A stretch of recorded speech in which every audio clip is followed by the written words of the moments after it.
Comme je l'ai lu hier aux gens, les explications prophétiques du prophète Branham sur notre temps. L'âge de l'église de Laodicée, il a expliqué que le mot Laodicée signifie les droits du peuple, justice des peuples. Donc, les populations de Goma, de Bukavu et de toutes les localités qui exigent que la MONUC puisse retourner d'où elle est venue, les populations ont raison parce qu'il n'y a pas de résultats attendus.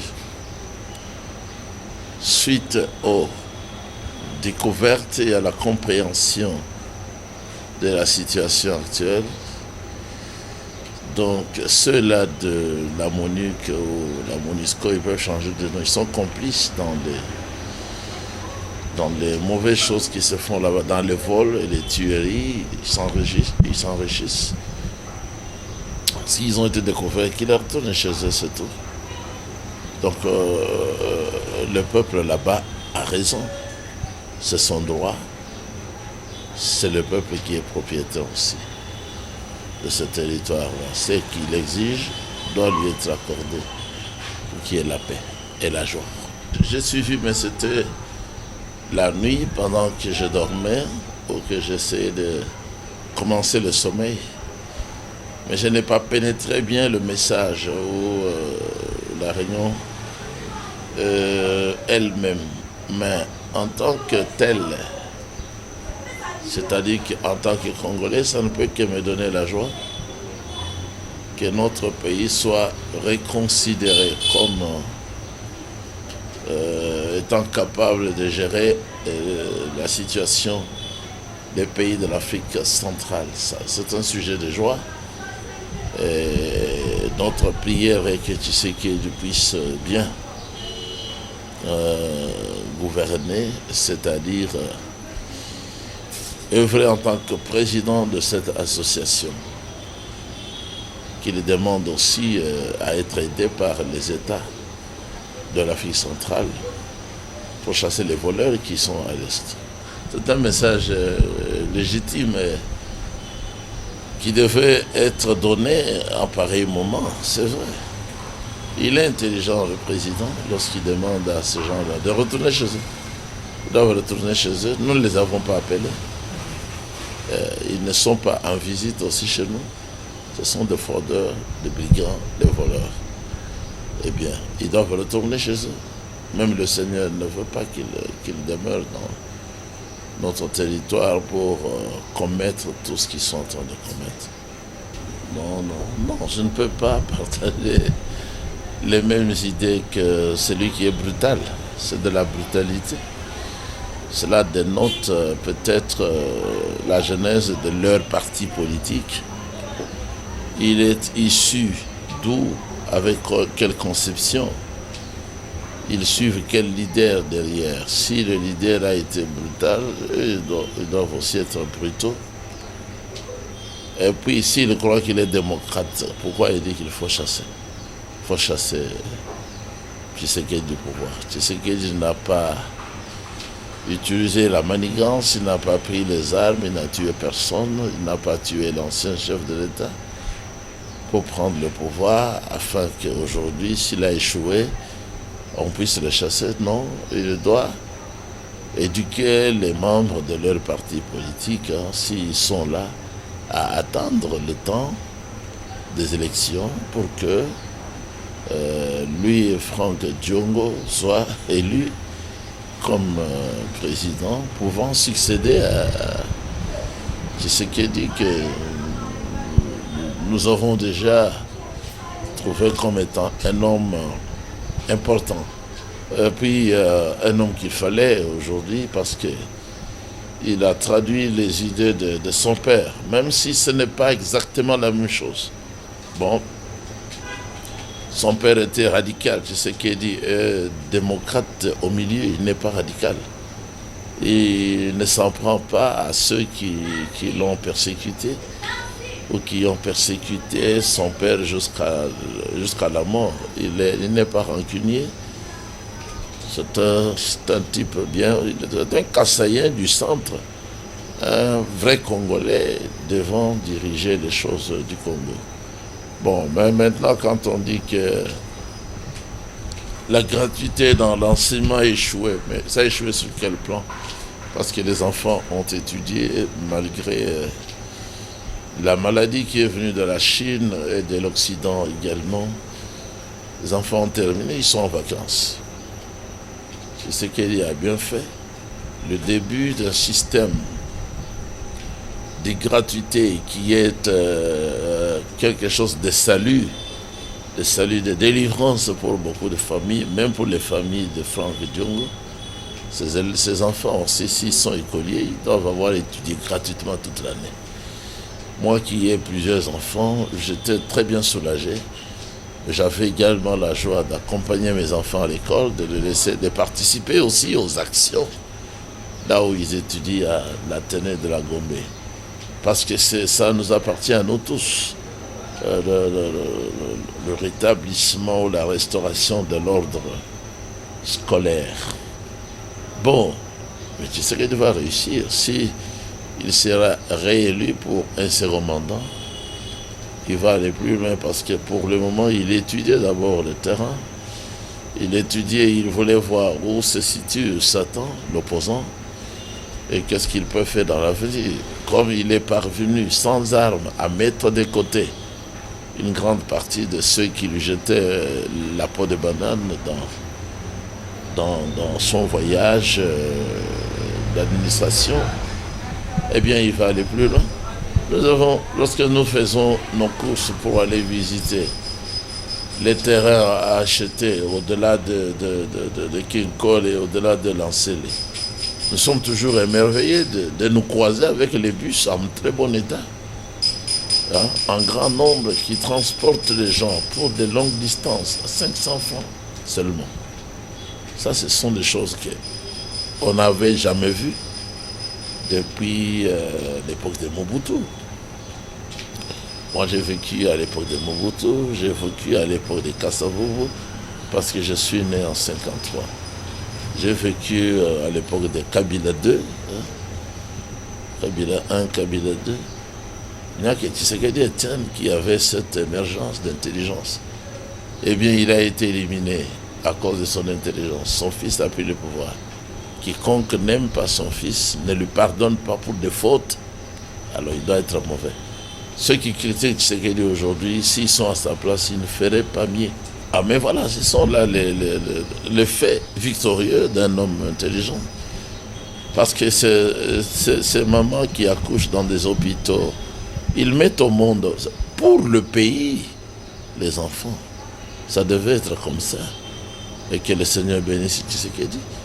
Là où il n'a pas bien fait, eh bien, je crois que le Seigneur l'aidera à comprendre que lui qui avait prié que le Dieu d'Israël, le Dieu du roi Shlomo vienne, il doit suivre la conduite du roi Daoud, que le Seigneur a même loué, sauf l'affaire d'adultère, où il a commis adultère avec la femme de son soldat, et pour avoir tué son soldat. Tu sais qu'il n'a tué personne.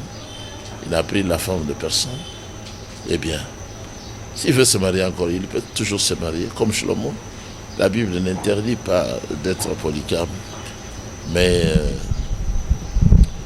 en gros, tu sais qu'il a réussi. Nous avons des sautes-moutons. Nous avons aujourd'hui ce que tout le monde peut voir. Même si c'est simple, même si c'est petit, mais ce sont des grandes œuvres. Au milieu de la ville, avoir implanté 5 à 6 sautes-moutons, ce qu'on appelle les ponts ou les échangeurs.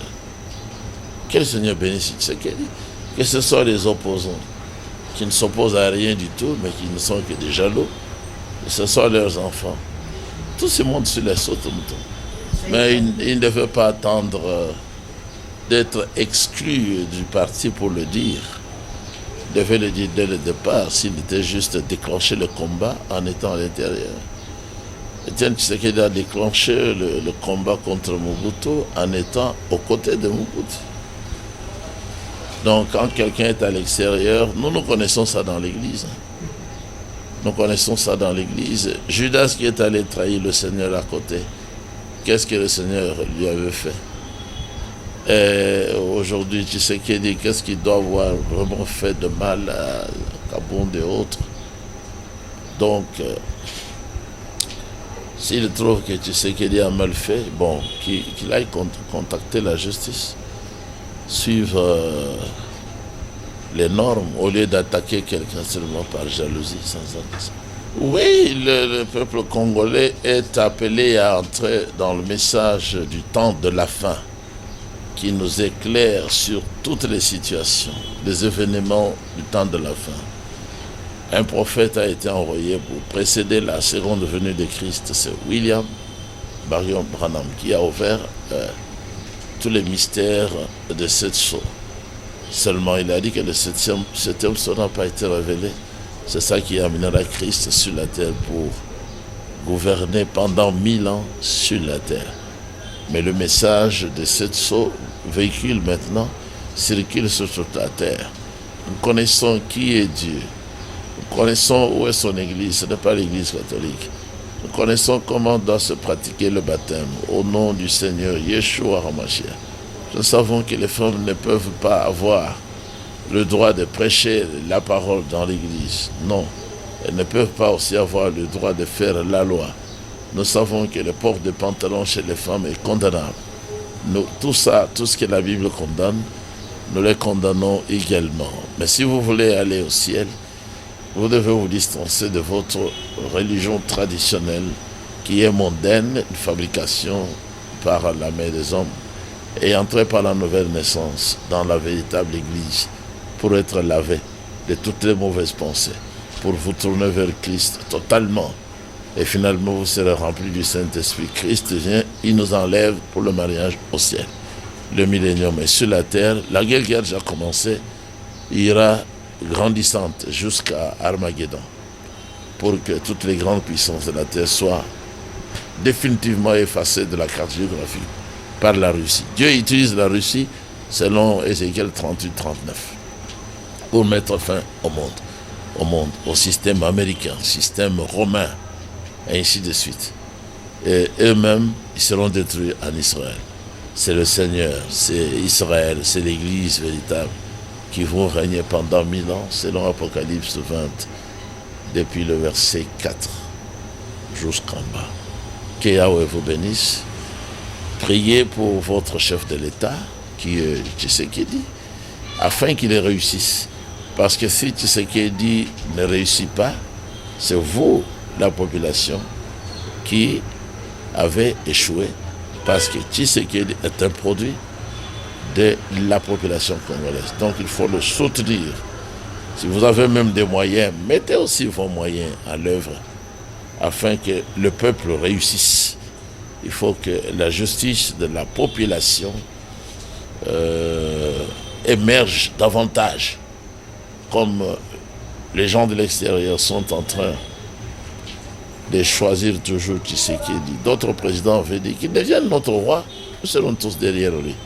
Les Sassou Nguesso et les autres, ils avaient dit non, comme on dit de Poutine, qu'il soit appelé aujourd'hui souverain, parce que c'est lui le chef. Que Tshisekedi aussi soit, s'il peut aller plus loin, être appelé le roi de l'Afrique. Comme ça, tout le monde sera derrière. Et il y aura la paix, la joie et la justice. Qu'il soit aussi capable d'appliquer la justice dans la justice, arrêtant les voleurs, demandant aux voleurs de restituer les biens, afin que les gens puissent toujours le louer davantage. Seigneur vous bénisse. Je vous remercie pour être venu. C'est une preuve que notre diplomatie est devenue très active. Parce qu'avant l'avènement du président Félix-Antoine Tshisekedi au pouvoir, le Congo était au banc, comme on dit, en marge de la communauté internationale. C'est à peine qu'on parlait de nous, alors qu'aujourd'hui, dans tous les forums, à commencer par l'Union africaine où le président a présidé l'année passée. Et voilà, maintenant nous sommes à la tête, il est à la tête de cette communauté de l'Afrique centrale.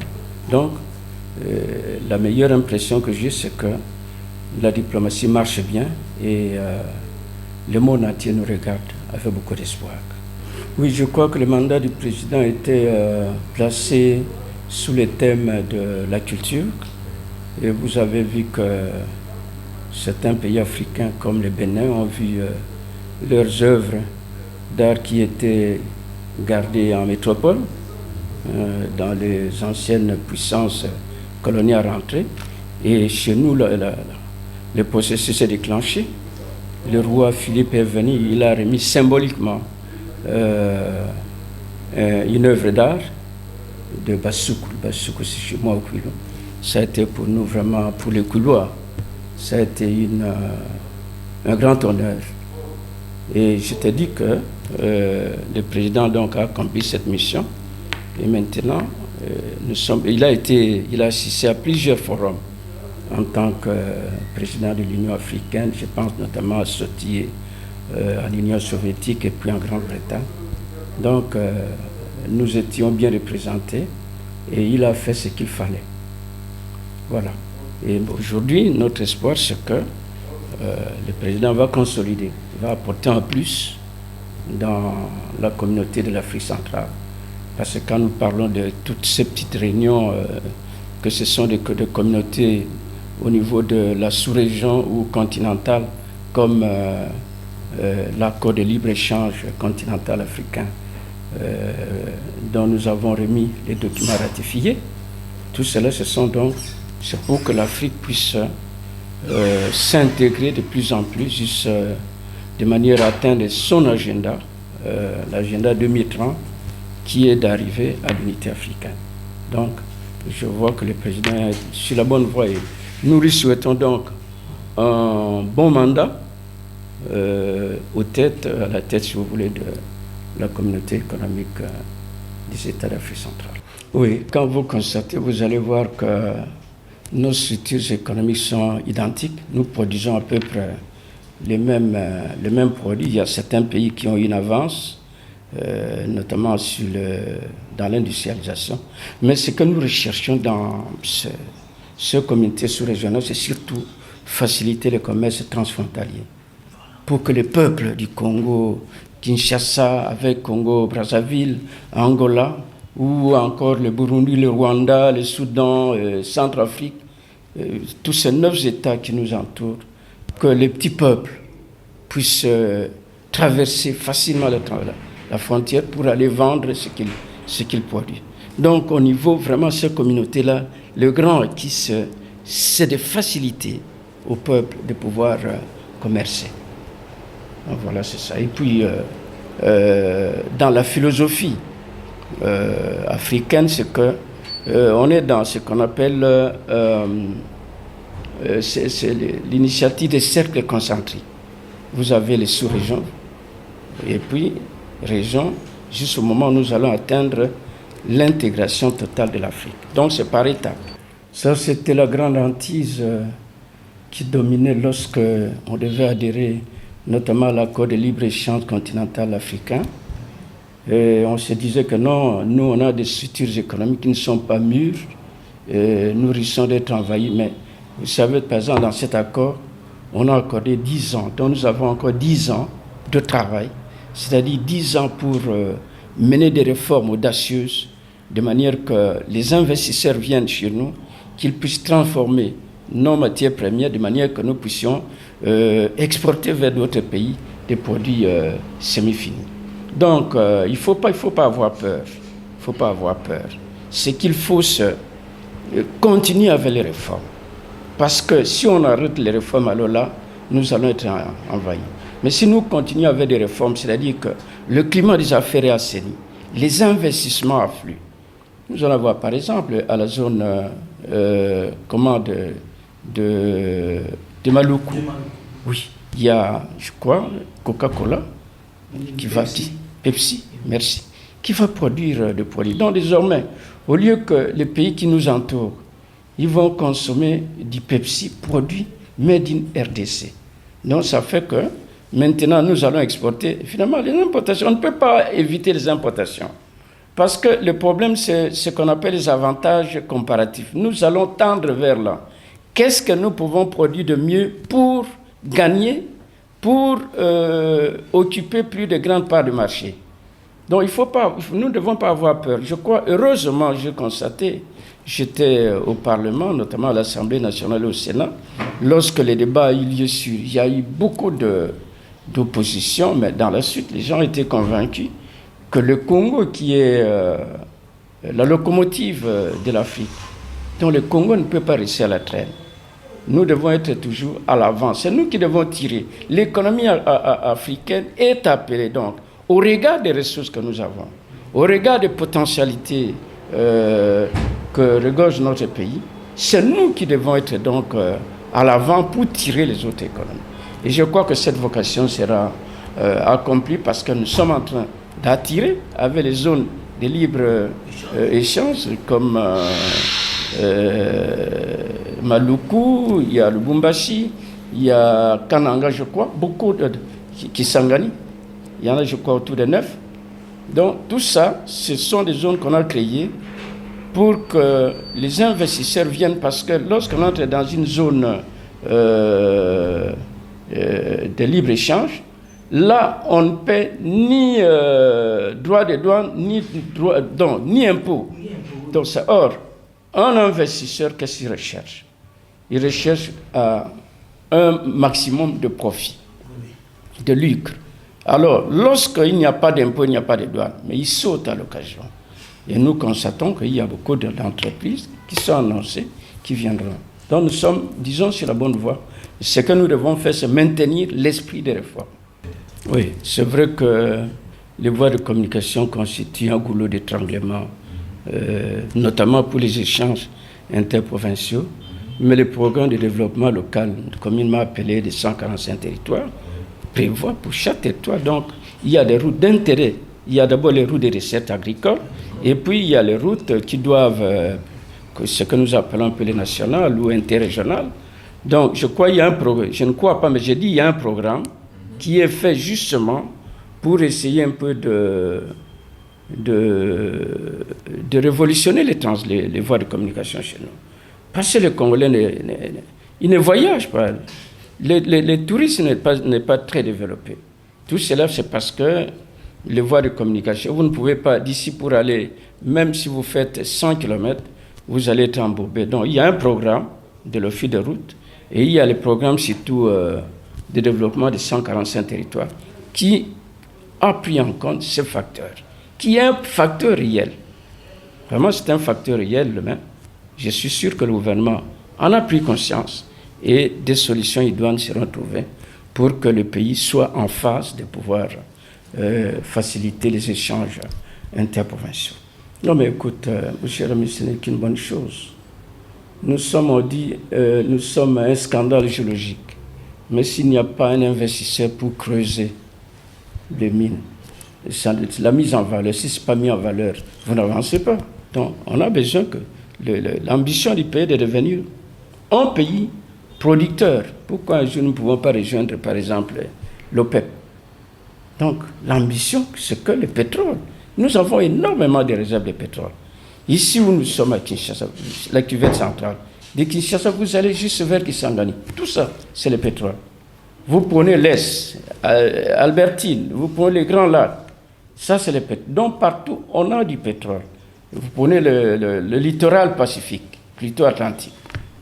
Eh bien, ça ne peut pas rester longtemps pendant que nous, on a besoin de créer des emplois. Il y a beaucoup de jeunes qui sont en chômage. Il y a le produit. Nous devons tout le temps importer du pétrole alors que nous pouvons le produire. Donc, je crois que c'est une bonne chose. On a fait un appel, et l'appel d'offres, ça voudrait dire quoi? On ouvre à la concurrence. C'est pour éviter, c'est pour dire que ça ne sera pas opaque.